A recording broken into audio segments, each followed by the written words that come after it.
Hello दोस्तों, नमस्कार। Kalyani IAS academy में आप सभी का हार्दिक स्वागत है। मित्रों, आज की इस वीडियो में हम मध्य प्रदेश के साहित्य और मध्य प्रदेश के साहित्यकारों का अध्ययन करेंगे। हम जानने का प्रयास करेंगे कि मध्य प्रदेश में किस तरीके का साहित्य था और इसके विभिन्न युगों में किस प्रकार के साहित्यकारों ने जन्म लिया और उन्होंने अपना योगदान दिया। यदि हम मध्य प्रदेश साहित्य की बात करें तो इसे हम मुख्यतः 5 भागों में बांट कर देखते हैं। देखिए, साहित्य तो मुख्यतः हम 4 भागों में ही पढ़ेंगे, एक भाग हमने इसमें एक्स्ट्रा जोड़ रखा है। तो मध्य प्रदेश के साहित्य की बात करें तो इसे 5 भागों में बांटा है। पहले प्राचीन काल के प्रमुख साहित्यकार, फिर मध्यकालीन साहित्यकार, फिर आधुनिक साहित्यकार और फिर मध्य प्रदेश के लोक साहित्य। मुख्यतः साहित्य को हम इतने भागों में बांटते हैं, लेकिन इसके अंतर्गत हम मध्य प्रदेश के संगीतकार का भी अध्ययन करेंगे। तो क्लियर हुआ वर्गीकरण।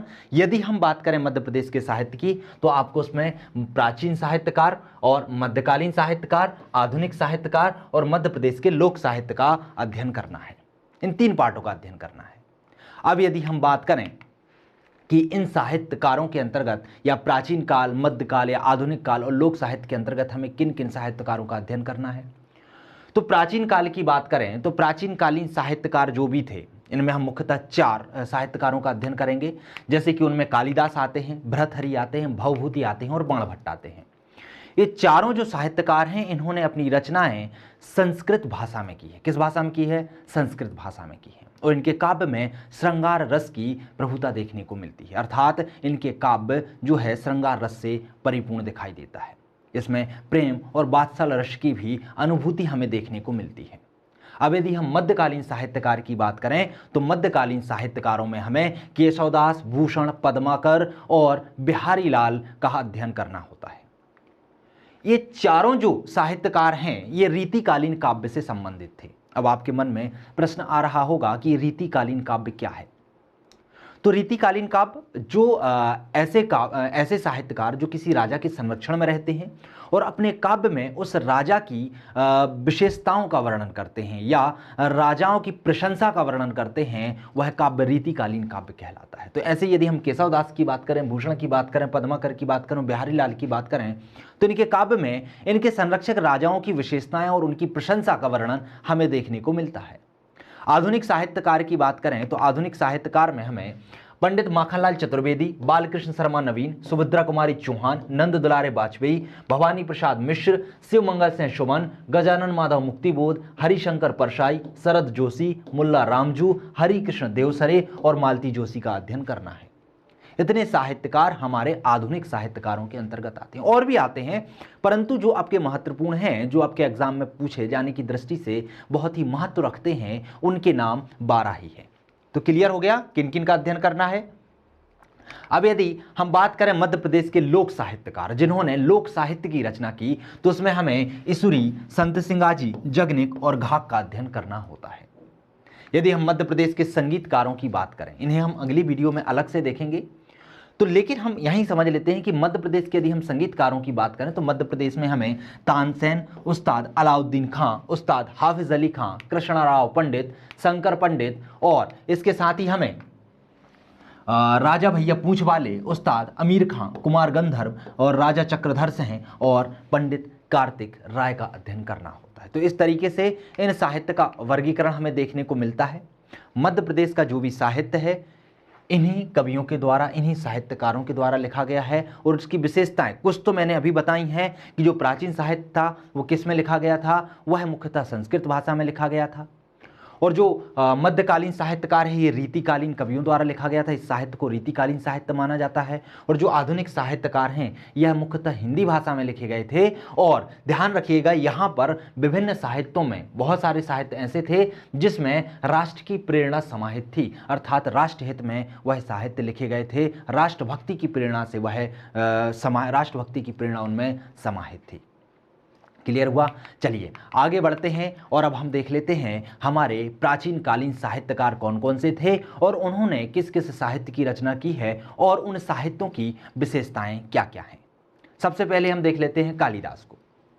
कालिदास कहाँ के निवासी थे? तो उज्जैनी के निवासी थे। ध्यान रखिएगा, कालिदास उज्जैनी के जो नरेश चंद्रगुप्त विक्रमादित्य थे, उनके 9 रत्नों में से एक थे। किनके 9 रत्नों में से? जो चंद्रगुप्त विक्रमादित्य उज्जैनी के राजा थे, उनके 9 रत्नों में से एक थे।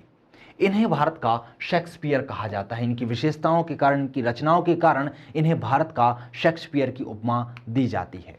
इनकी कुल 7 रचनाएं हमें देखने को मिलती हैं, जिनकी जो भाषा है वो सुसंस्कृत है। कैसी भाषा है? संस्कृत है, सरल है और मनोरम है। और ध्यान रखिए, इनके साहित्य में प्रेम रस की जो प्रधानता है वो हमें देखने को मिलती है, श्रृंगार रस की हमें प्रधानता देखने को मिलती है। इन्होंने अपनी रचनाओं में मानव हृदय के सूक्ष्म भावों का बड़ा ही सुंदर वर्णन किया है। साथ ही साथ जो प्रकृति है उसका मानवीयकरण भी बहुत अच्छे तरीके से किया हुआ है। तो इनके साहित्य की विशेषताएं हैं कि इनके साहित्य में कितनी रचनाएं देखने को मिलती हैं? 7 रचनाएं देखने को मिलती हैं, जिसमें कुछ महाकाव्य हैं, कुछ खंड काव्य हैं और कुछ नाटक हैं। और इनकी जो भाषा है वो सुसंस्कृत है, सरल है और मनोरम है। साथ ही साथ इन्होंने मानव हृदय के जो सूक्ष्म भाव है उन्हें बहुत स्पष्ट तरीके से उनका उल्लेख किया है। साथ ही साथ प्रकृति का मानवीकरण भी इस तरीके से किया है कि वह हमें बहुत ही मनोरम दिखाई देता है। अब यदि हम इनकी रचनाओं की बात करें तो इनकी रचनाएं मुख्यतः 3 भागों में बटी हुई हैं। कितने भागों में बटी हैं? 3 भागों में। कौन कौन सी? एक बटी हुई है महाकाव्य में, एक बटी हुई है खंडकाव्य में और बटी हुई है नाटक में। अर्थात इनके 2 महाकाव्य हैं, 2 खंडकाव्य हैं और 3 नाटक हैं। इन सभी की अलग अलग विशेषताएं भी हैं। समझ लेते हैं एक एक करके। सबसे पहले हम महाकाव्य की बात कर लेते हैं कि महान कवि कालिदास जो चंद्रगुप्त विक्रमादित्य के 9 रत्नों में से एक थे, उनके महाकाव्य कौन कौन से थे और उन महाकाव्यों की विशेषताएं क्या थी? पहला महाकाव्य था रघुवंश। क्या था? रघुवंश। इसमें रघुकुल के राजा जो राम थे उनके जीवन चरित्र का वर्णन है कि किस तरीके से उन्होंने अपना जीवन व्यतीत किया, किन संस्कारों के साथ उन्होंने अपना जीवन जिया था। फिर आता है कुमार संभवम।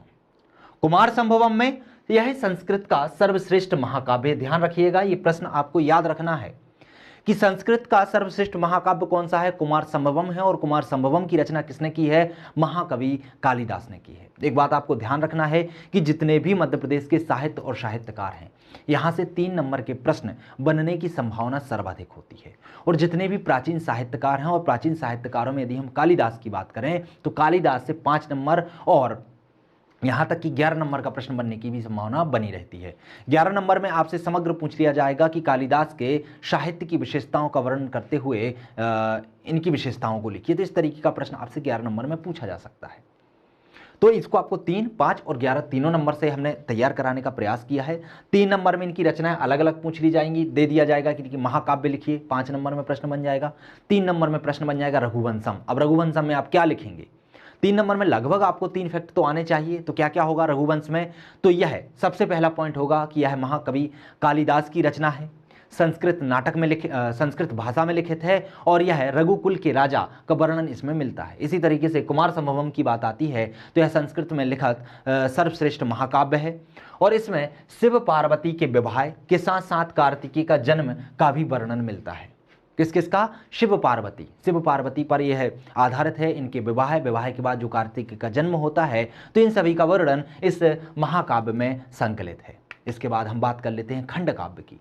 तो इनके 2 खंड काव्य प्रमुख हैं। एक है ऋतुसंहार जो कि 6 सर्ग और 143 श्लोकों में वर्णित है। अर्थात इसमें 6 सर्ग हैं और 143 श्लोकों में यह लिखा हुआ है। इसमें 6 ऋतुओं का वर्णन मिलता है। सीधा सीधा प्रश्न पूछा जाता है कि 6 ऋतुओं का वर्णन कालिदास के किस खंड काव्य में मिलता है? तो वह ऋतुसंहार में मिलता है। कौन कौन सी 6 ऋतुएं हैं? तो ग्रीष्म ऋतु, शरद ऋतु, वर्षा ऋतु, वसंत ऋतु, हेमंत ऋतु और शिशिर ऋतु। इन 6 ऋतुओं का वर्णन इस खंड काव्य में आपको देखने को मिलता है।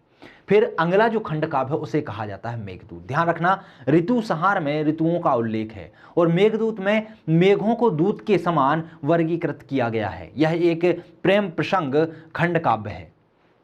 यह एक क्या है? गीति काव्य है। गीतिका में लिखा हुआ है। इसमें विरह पीड़ित यक्ष और उसकी प्रियतमा यक्षिणी कि एक जो विरह है मतलब एक दूसरे से बिछड़ जाते हैं, बिछड़ने के बाद वह एक दूसरे को संदेश भेजते हैं और संदेश वाहक का काम इसमें कौन करते हैं? बादल करते हैं, मेघ करते हैं। इसलिए इसे मेघदूत का नाम दिया गया है। यह ब्रह्मकुल की दशा का क्या करता है? चित्रण करता है। एक दूसरे से बिछड़ जाने के बाद उनकी जो स्थिति होती है उसका वर्णन इस खंड काव्य में स्पष्ट तरीके से, बहुत मनोरम तरीके से किया गया है। इसमें मेघों को संदेश वाहक दूत के रूप में चित्रित किया गया है। और मध्य प्रदेश की यदि अमरकंटक की बात करें तो उसका इसमें वर्णन मिलता है। तो प्रश्न सीधा सीधा आता है कि मध्य प्रदेश के अमरकंटक का वर्णन कालिदास के किस खंड काव्य में मिलता है, किस रचना में मिलती है? तो किस में मिलता है? मेघदूत में मिलता है। आपको ध्यान रखना है, मेघों का दूत के रूप में इसका उपयोग होता है। अमरकंटक का इसमें वर्णन है और इसमें यक्ष और यक्षिणी जो उसकी प्रियतमा होती है उसके ब्रह्मकुल की दशा का स्पष्ट रूप से चित्रण मिलता है। इसके बाद हम नाटक की बात कर लेते हैं कालिदास की। तो कालिदास का पहला नाटक है अभिज्ञान शकुंतलम। क्या है? अभिज्ञान शकुंतलम।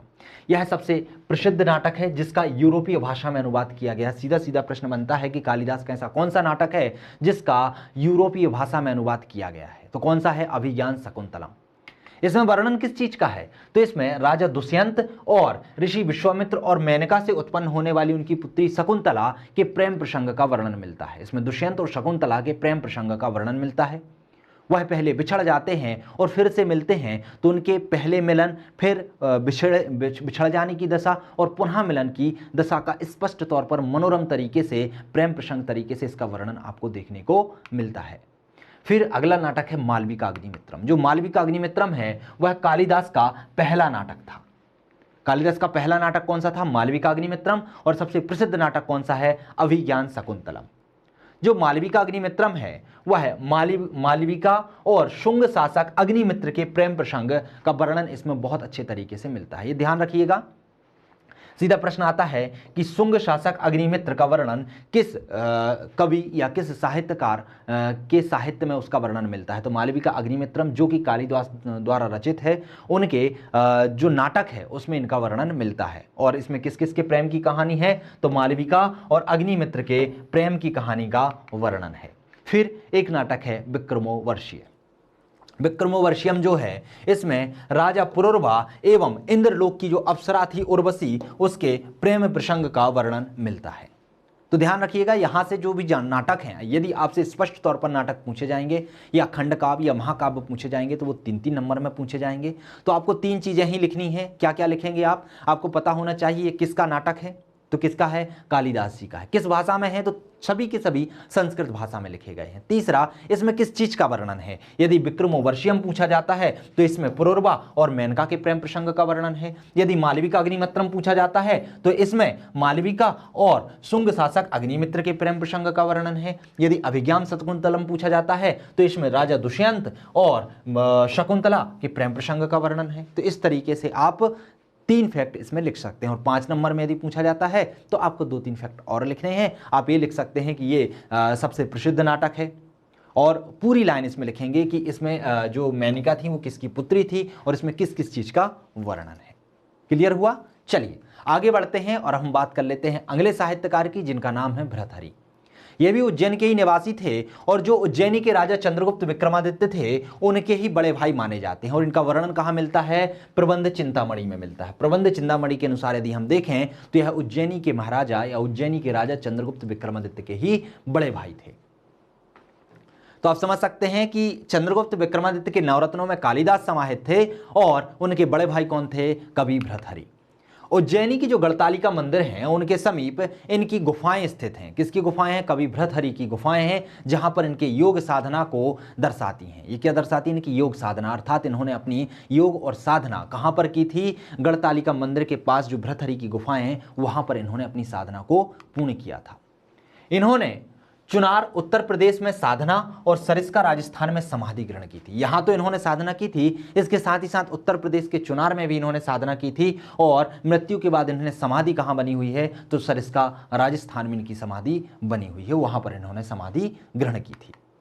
यदि हम रचनाओं की बात करते हैं तो इनकी रचनाओं में त्रयशतक प्रमुख हैं। क्या प्रमुख है? त्रयशतक। सीधा सीधा प्रश्न पूछा जाता है त्रयशतक किसकी रचनाएं हैं? तो किसकी रचनाएं हैं? कवि भर्तृहरि की हैं। और कवि भर्तृहरि कौन थे? तो यह उज्जैनी के राजा विक्रमादित्य के बड़े भाई थे। इनकी साधना स्थली की बात करें तो जो गढ़तालिका, उज्जैन के गढ़तालिका मंदिर है उसके समीप जो भर्तृहरि की गुफाएं हैं वह इनकी साधना स्थली को दर्शाती हैं। इन्होंने इसके अलावा साधना चुनार उत्तर प्रदेश में की थी और समाधि कहां ली थी? सरिस्का राजस्थान में ग्रहण की थी।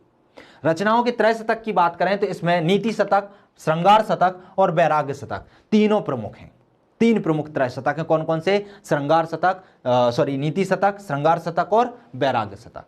नीति शतक की बात करें तो नीति शतक में मानवीय जीवन के विवेकपूर्ण व्यवहार और उसकी नीतियों का वर्णन मिलता है कि जो मानवीय जीवन है उसको किस तरीके से व्यवहार करना चाहिए और किस तरीके की नीतियों का पालन करना चाहिए, इन सभी का वर्णन किसमें मिलता है? नीति शतक में मिलता है।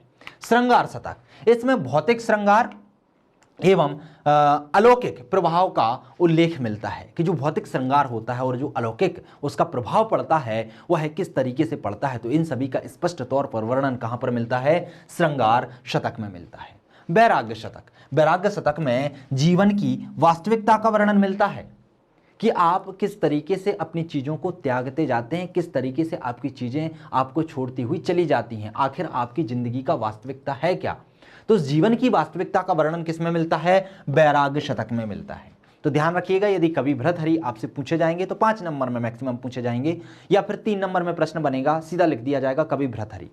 और यदि हम पुराने प्रश्न पत्रों की बात करें तो पुराने प्रश्न पत्रों में अभी तक जितने भी साहित्यकार पूछे गए हैं वह सिर्फ 3 नंबर में ही पूछे गए हैं, और 3 नंबर में सीधा दे दिया जाता है कवि भर्तृहरि, कवि बाणभट्ट, कवि कालिदास। तो उस तरीके से आपको लिखना है कि इनकी कौन कौन सी रचनाएं हैं, कहाँ के ये थे और क्या इनका योगदान है। इस तरीके से आपको कम से कम 2 से 3 पॉइंट इसमें समाहित करना है।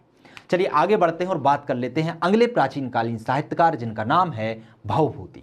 भवभूति, इनका वास्तविक नाम क्या था? श्रीकंठ था। ये प्रश्न पूछा जाता है, ध्यान रखिएगा, श्रीकंठ किसका वास्तविक नाम था? तो भवभूति का वास्तविक नाम श्रीकंठ था और इनका प्रसिद्ध नाम अम्बेक था। ये अम्बेक के नाम से जाने जाते थे। इनके 2 नाम याद रखना भवभूति के, एक श्रीकंठ और एक अम्बेक। इनका प्रसिद्ध नाम अम्बेक था और इनका वास्तविक नाम श्रीकंठ था।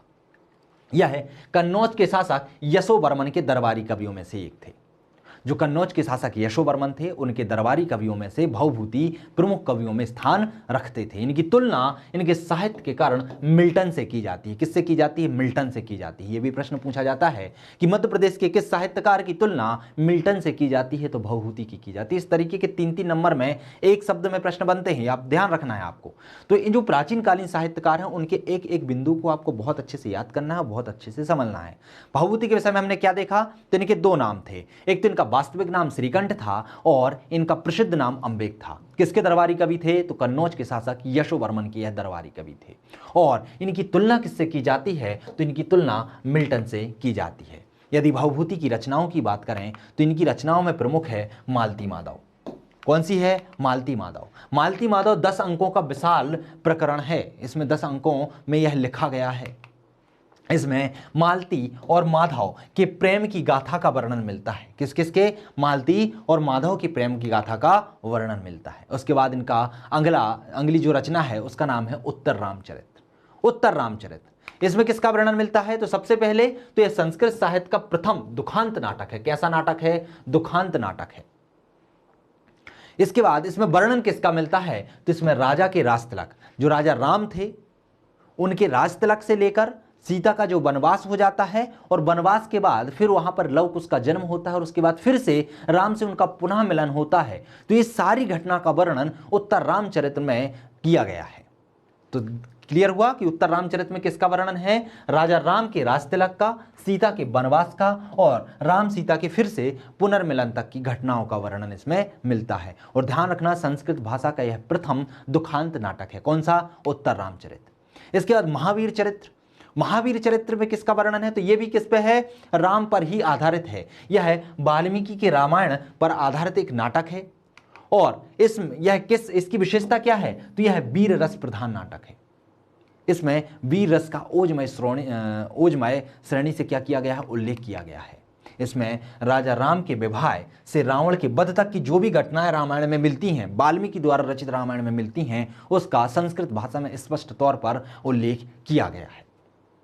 तो क्लियर हुआ कौन कौन से देखे हमने? मालती माधव, उत्तर रामचरित्र और महावीर चरित्र। ये ध्यान रखिएगा, तीनों रचनाएं आपको याद भी करना है। सीधा सीधा प्रश्न भी आ जाता है कि भवभूति की कोई 3 रचनाएं लिखी है, तो आपको रचनाएं ही लिखनी होंगी। यदि सिर्फ भवभूति देते हैं तो रचनाएं तो आपको लिखनी है, साथ ही ये भी बताना है कि यह किसके दरबारी कवि थे, इनका नाम क्या था, इनकी विशेषताएं क्या थी। अब बात कर लेते हैं हम बाणभट्ट की। ये भी प्राचीन कालीन साहित्यकार हैं। उनकी रचनाएं भी किस भाषा में देखने को मिलती है? हमें संस्कृत भाषा में देखने को मिलती है। तो इन्हें संस्कृत साहित्य में गद्य काव्य का जनक कहा जाता है। क्या कहा जाता है? गद्य काव्य का जनक। किस भाषा में? संस्कृत भाषा में। तो यह चीज आपको ध्यान रखनी है। तो बाणभट्ट को क्या कहा जाता है? संस्कृत साहित्य में गद्य काव्य का जनक कहा जाता है। किसके दरबारी कवि थे? तो ये कन्नौज के शासक हर्षवर्धन के दरबारी कवि थे। किसके दरबारी कवि थे? हर्षवर्धन के दरबारी कवि थे। इन्हें साहित्य के वाचनालय का केसरी भी कहा जाता है। इसकी उपमा क्या है इनकी? साहित्य के वाचनालय का केसरी। तो ये आपको ध्यान रखना है, सीधा प्रश्न बन जाता है कि साहित्य के वाचनालय का केसरी किसे कहा जाता है? तो बाणभट्ट को कहा जाता है। संस्कृत साहित्य के गद्य काव्य का जनक किसे कहा जाता है? तो बाणभट्ट को कहा जाता है। और कन्नौज के शासक यशोवर्मन के दरबारी कवि कौन थे? तो बाणभट्ट थे। और भी थे, लेकिन बाणभट्ट का इनमें प्रमुख स्थान है। हर्षवर्धन ने इन्हें वश्यवाणी कवि चक्रवर्ती की उपाधि प्रदान की थी। किसकी दी थी? वश्यवाणी कवि चक्रवर्ती की उपाधि प्रदान की थी। यदि हम बाणभट्ट की रचनाओं की बात करते हैं तो इनकी रचनाओं में प्रमुख है हर्षचरित। हर्षचरित में बाणभट्ट का क्या है? तो हर्षचरित में बाणभट्ट की जो जीवन यात्राएं हैं, जीवन भर वो जहां जहां यात्राएं करता रहा उसका वर्णन है। और उसके वर्णन के साथ साथ हर्षवर्धन के जीवन चरित्र और उसकी विजय, जितना भी वो उत्तर भारत में विजय करता है, दक्षिण भारत के अभियान करता है, तो उसकी जो विजय है, उसका जो साम्राज्य विस्तार है, उसका स्पष्ट तौर पर उल्लेख किया गया है। तो इसकी जो शासन प्रणाली है हर्षवर्धन की, किस तरीके से संचालित होती है, किस तरीके से उसका राजपाट था, उसका स्पष्ट तरीके से वर्णन किस में मिलता है? हर्षचरित में देखने को मिलता है। और हर्षचरित किसकी रचना है? तो यह बाणभट्ट की रचना है। इसके बाद इनकी अगली जो रचना है वो है कादम्बरी। कादम्बरी जो रचना है वह विश्व का पहला उपन्यास है। क्या है? विश्व का पहला उपन्यास है। और यह किस भाषा में रचित है? तो मैंने पहले ही बताया हुआ है कि जितने भी मध्य प्रदेश के प्राचीन कालीन साहित्य हैं वह किस भाषा में हैं? संस्कृत भाषा में रचित हैं। इनके अलावा भी इनकी रचनाओं में चंडी शतक, मुकुट तांडिका और पार्वती परिणय भी प्रमुख हैं। तो इस तरीके की यह रचनाएं हुई और प्राचीन कालीन साहित्यकार हुए। अब हम बात कर लेते हैं मध्य प्रदेश के मध्यकालीन साहित्यकारों की। तो क्लियर हुआ, ये आपको ध्यान रखना है कि प्राचीन कालीन साहित्यकारों में हमने किन किन का अध्ययन किया। हमने कालिदास का किया, भर्तृहरि का किया, भवभूति का किया और बाणभट्ट का किया। इनकी हमने रचनाएं भी देखी कि कौन कौन सी रचनाएं थीं। जैसे कि हमें कालिदास की 7 रचनाएं मिलती हैं, भर्तृहरि के 3 शतक मिलते हैं, भवभूति की रचनाओं का भी अध्ययन किया हमने और बाणभट्ट की रचनाओं का भी अध्ययन किया। अब बात कर लेते हैं हम मध्यकालीन साहित्यकार। मैंने आपको स्पष्ट तौर पर पहले ही बताया है कि जो मध्यकालीन साहित्य थे या मध्यकालीन जो साहित्यकार थे वह रीतिकालीन पद्धति पर आधारित थे। और रीतिकालीन क्या होते हैं? जिस राजा के संरक्षण में रहते हैं उसकी प्रशंसा का अपने काव्यों में वर्णन करते हैं। अर्थात इसमें इन्हें ओजमय श्रेणी में लिखा जाता है और इसमें वर्णन किसका होता है? अपने ही राजा का होता है। उसके अच्छे अच्छे गुणों का वर्णन होता है और जो नकारात्मक गुण हैं उसमें इन्हें दबा दिया जाता है। तो चलिए बात कर लेते हैं मध्यकालीन साहित्यकार। तो मध्य प्रदेश के मध्यकालीन साहित्यकारों में प्रमुख स्थान रखते हैं केशवदास। केशवदास, ये इनका जन्म कहाँ हुआ था? तो 1555 ईस्वी में ओरछा में हुआ था। कहाँ हुआ था? ओरछा में। तो ये कहाँ के निवासी थे? प्रारंभ में ओरछा के निवासी थे। इनकी पत्नी का नाम क्या था? इनकी पत्नी का नाम राय प्रवीण था। ध्यान रखिए, राय प्रवीण भी एक साहित्यकार थी। तो इनकी पत्नी का नाम राय प्रवीण था और इन्हीं से प्रेरणा लेकर इन्होंने अपनी रचनाएं लिखी थी। तो पूछा जाता है कि जो केशवदास हैं उनकी रचनाएं किन की प्रेरणा से लिखी गई थी? तो राय प्रवीण की रचना की प्रेरणा से लिखी गई थी। और राय प्रवीण क्या थी? इनकी पत्नी थी। यह हिंदी के प्रसिद्ध रीतिकालीन कवि हैं। तो कैसे कवि हैं? रीतिकालीन कवि हैं। और किस भाषा के हैं? तो हिंदी के हैं। यह ओरछा नरेश इंद्रजीत के दरबारी कवि थे। तो पूछा जाता है कि जो कवि केशवदास हैं वह किसके दरबारी कवि थे? तो वह केशवदास के दरबारी कवि थे। अब यदि हम इनके साहित्य की बात करें कि साहित्य की विशेषताएं क्या थी, तो इनका साहित्य बड़ी ही कठिन लय में लिखा जाता था, कठिन शब्दों का इसमें प्रयोग किया जाता था। इसलिए इन्हें कठिन काव्य का प्रेता और हृदयहीन कवि के नाम से भी जाना जाता है। इन्हें उपमाएं दी जाती हैं। कौन कौन सी? कठिन काव्य का प्रेता और हृदयहीन कवि। अर्थात इनकी रचनाएं थोड़ी क्लिष्ट भाषा में लिखी गई हैं। इनकी रचनाओं में तारतम्यता कम देखने को मिलती है, इसलिए इन्हें हृदयहीन कवि और कठिन काव्य का प्रेता कहा जाता है। तो केशवदास के विषय में जानकारी कौन कौन सी हुई कि इनका जन्म 1555 में ओरछा में हुआ था। इन्होंने अपनी रचना अपनी पत्नी राय प्रवीण की से प्रेरणा लेकर लिखी हैं। इसके बाद इनकी जो रचना है वो हिंदी भाषा में और रीतिकालीन है, हिंदी भाषा में लिखित हैं और रीतिकालीन विशेषताओं से ओतप्रोत हैं। और यह किसके दरबारी कवि थे? तो यह ओरछा नरेश इंद्रजीत के दरबारी कवि थे। साथ ही साथ इनकी रचनाएं कठिन होने के कारण इन्हें कठिन काव्य का प्रेता और हृदयहीन कवि के नाम से भी जाना जाता है। यदि हम इनके ग्रंथों की बात करें तो इनके ग्रंथों में हमें 9 ग्रंथ देखने को मिलते हैं। कौन कौन से ग्रंथ देखने को मिलते हैं? जैसे कि रसिक प्रिया, कवि प्रिया, नखशिखा वर्णन, छंदमाला, रामचंद्रिका, वीरसिंह चरित्र, विज्ञान गीता और जहांगीर जसचंद्रिका और रतन भावनी।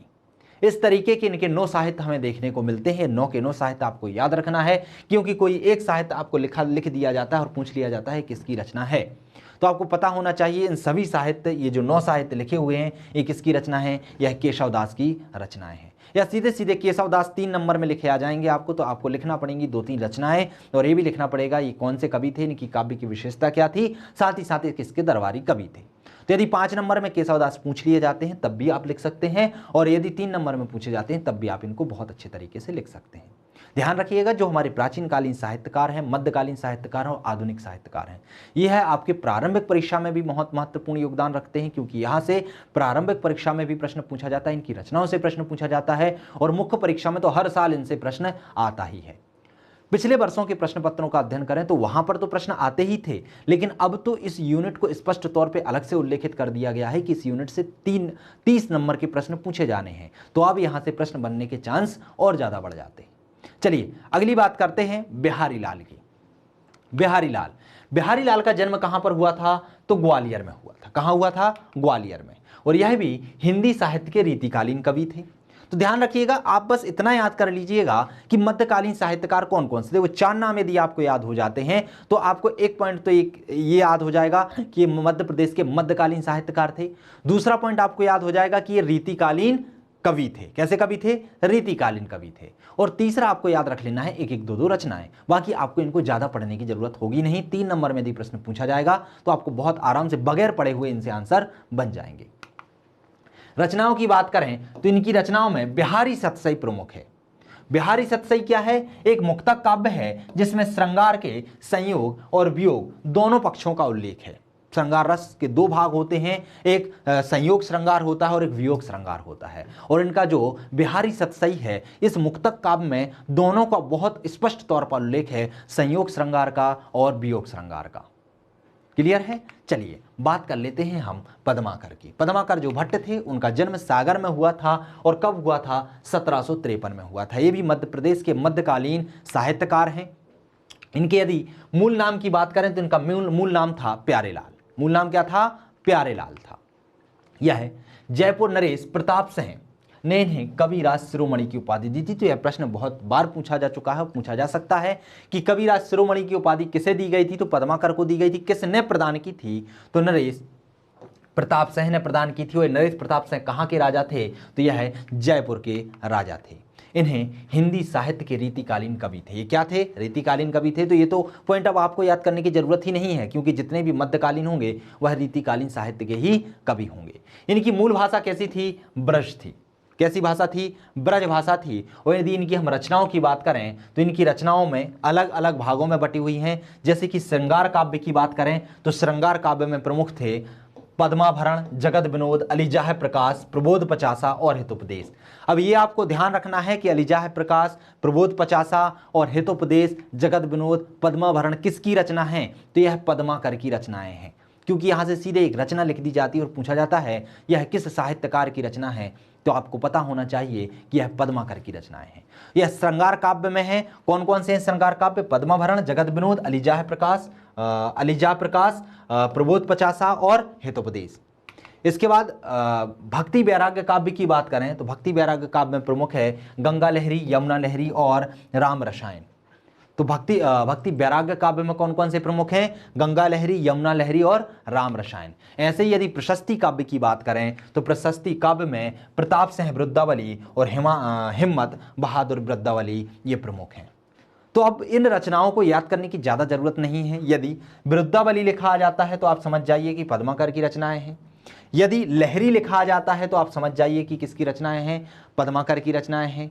यदि क्या लिखा आ जाए, प्रबोध पचासा, इनको आपको याद ही रखना होगा कि पद्माभरण, जगत विनोद, प्रबोध पचासा, अलीजाह प्रकाश और हितोपदेश किसकी रचना है, पद्माकर भट्ट की। बस आपको ये ध्यान रखना है कि लहरी यदि लिखा आता है और वृद्धावली लिखा आता है तो आप समझ जाएंगे कि ये रचनाएं पद्माकर की हैं। लेकिन आप यदि इन्हें कंठस्थ तरीके से याद कर लें तो और भी अच्छा है, क्योंकि यदि आपसे लिखा आ जाए कि पद्माकर भट्ट की कोई 3 रचनाएं लिखिए तो आप 3 रचनाएं स्पष्ट तौर पर लिख पाएंगे। ये तो प्रीलिम्स के लिए है कि लहरी लिखा आ जाए या वृद्धावली लिखा आ जाए तो हम समझ जाएंगे किसकी रचनाएं हैं। तो क्या होता है, जो ऑप्शन होते हैं उन्हें हटाने का काम करते हैं ये। तो वहाँ पर तो ठीक है, लेकिन मेंस के लिए आपको इन सभी को याद करना होगा। साथ ही साथ इन रचनाओं में आपको ये भी याद रखना होगा कि जो श्रृंगार काव्य हैं उनमें कौन कौन सी आती हैं, जो भक्ति वैराग्य काव्य हैं उनमें कौन कौन सी आती हैं, और प्रशस्ति काव्य में कौन कौन सी आती हैं। चलिए बात कर लेते हैं मध्यकालीन जो हमारे मध्य प्रदेश के अंतिम साहित्यकार हैं उनकी बात। तो उनमें है भूषण प्रमुख।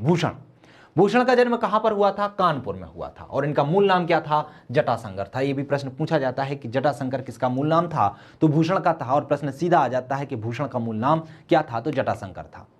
इन्हें राष्ट्रवाद का जनक कहा जाता है। क्या कहा जाता है? राष्ट्रवाद का जनक कहा जाता है, क्योंकि इनकी कविताओं में राष्ट्रभक्ति की भावना ओतप्रोत दिखाई देती है। यह भी रीतिकालीन कवि के काव्य के कवि थे, और इनकी रचनाओं में राष्ट्रीयता की झलक क्या मिलती है? हमें देखने को मिलती है। किसकी झलक? राष्ट्रीयता की झलक। चित्रकूट के राजा यह रुद्रदेव ने इन्हें भूषण की उपाधि दी थी। इनका मूल नाम क्या था? जटाशंकर था। और जो भूषण है वह इनकी उपाधि है, और वह उपाधि कौन प्रदान करता है? तो राजा रुद्रदेव प्रदान करते हैं। और रुद्रदेव कहाँ के राजा होते हैं? तो यह चित्रकूट के राजा होते हैं। क्लियर हुआ भूषण के विषय में कि भूषण का मूल नाम जटाशंकर था। इनके काव्यों में राष्ट्रवाद की झलक दिखाई देती है। साथ ही साथ यह रीतिकालीन कवि है, और इन्हें जो भूषण की उपाधि है वह चित्रकूट के राजा रुद्रदेव द्वारा प्रदान की गई थी। यह छत्रपति शिवाजी एवं छत्रसाल के समकालीन माने जाते हैं, इसलिए इनकी जो रचनाएं हैं वो छत्रसाल और छत्रपति शिवाजी के जीवन चरित्र पर भी लिखी गई हैं, ओजमय श्रेणी में भी लिखी गई हैं।